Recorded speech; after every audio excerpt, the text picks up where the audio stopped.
Marijuana.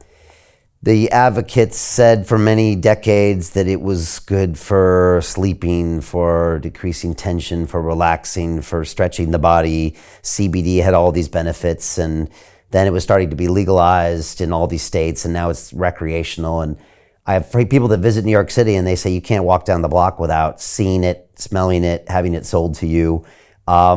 Is marijuana good for you, and where are we right now when it comes to its ubiquity?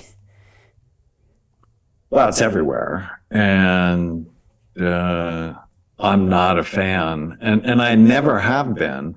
When I first started looking at the brain, people's brains looked older. So I published this study. It's the largest imaging study ever published on 62,454 scans. We looked at how the brain ages. Little kids have really busy brains. It sort of stabilizes around 25. And then after 65, it tends to get less and less active. I hate that part. And then we looked at what accelerates aging. So we have all of these factors that we get on our patients: smoking, drinking, different psychiatric diagnoses. And schizophrenia was the worst. Schizophrenia accelerated aging pretty dramatically. Surprise, the second worst was marijuana. Virtually every area of the brain was lower in activity and blood flow. And we know it disrupts development. And because of legalizing marijuana in Durango, Colorado, there was an increase of 1,700% babies born with marijuana in their system.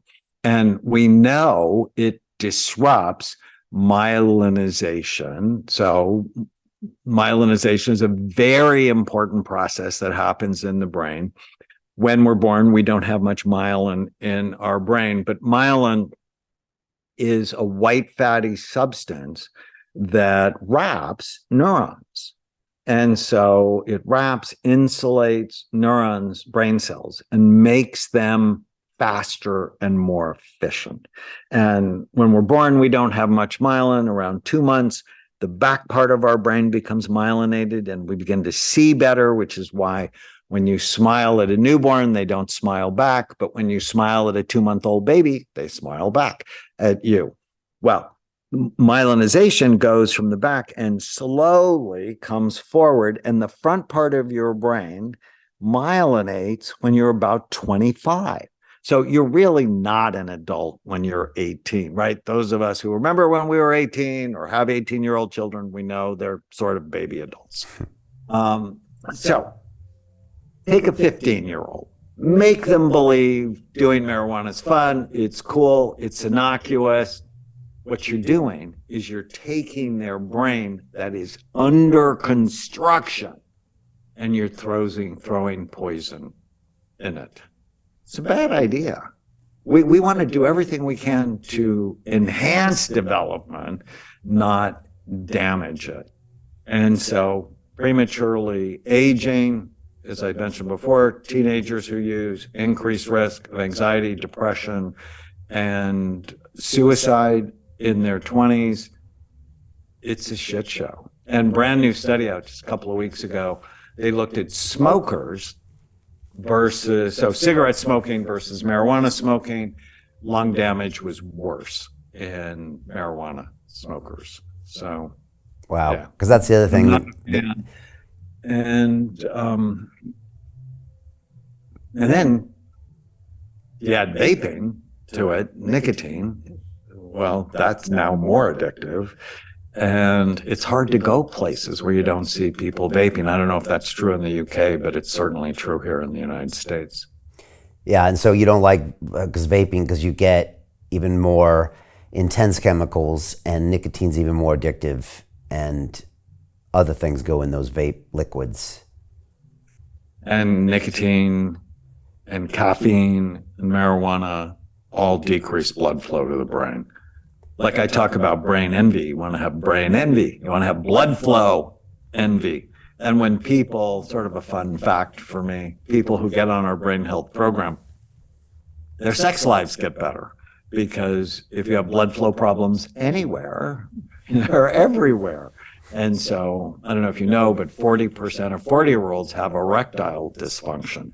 50% of 50-year-olds, 60% of 60-year-olds, 70% of, and I'm like, I'm going to be 69 in a couple of months. I'm like, no, I'm not okay with that. So the good things I do for my brain also help my love life. So Jim Rickards has just recorded a video that's not available to anyone in the public, and he's going to be talking about how this upcoming recession is going to be fast, it's going to be bloody, it's going to be nasty. But at the same time, he's going to show you how you can position yourself to profit from all of this chaos. Now, we've made this video only available to our viewers. Go to londonreal.tv/Jim. Watch that immediately. I can't say enough good things about Jim Rickards. He understands the global economic system better than any guest I've ever had on London Real. His predictions are almost uncannily true, and you can learn how to profit from his vision, from his expertise, and his understanding of economics. So go to londonreal.tv/Jim or click the link below.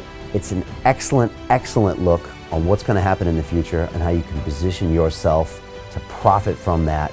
Jim is one of the best in the business, one of my favorite guests on London Real, and he's very, very good at predicting the future and showing us all to profit from it. So click the link, and I hope you enjoy. The greedy bankers are about to do it again. In 2008, they crashed our financial system and nearly bankrupted the entire global economy. Then they received trillions of dollars in government bailouts. And after, they demanded fat bonuses paid for by you, the taxpayer. It turns out the banks haven't just been screwing the American taxpayers, they're also screwing over their investors. Turns out the banking industry is the worst place you could put your money, despite enormous taxpayer bailouts.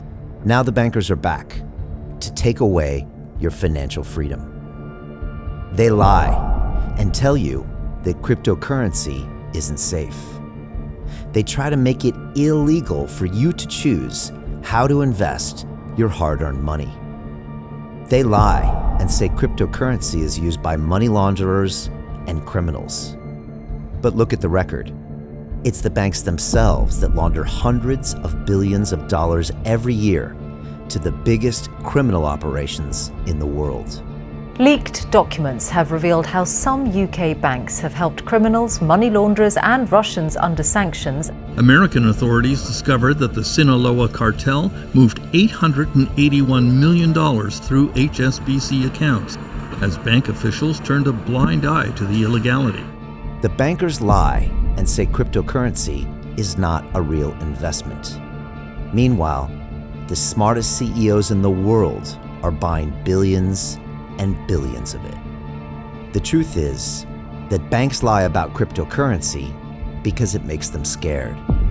The banks take $9 trillion per year of your hard-earned money, and they are worried that they will finally be exposed.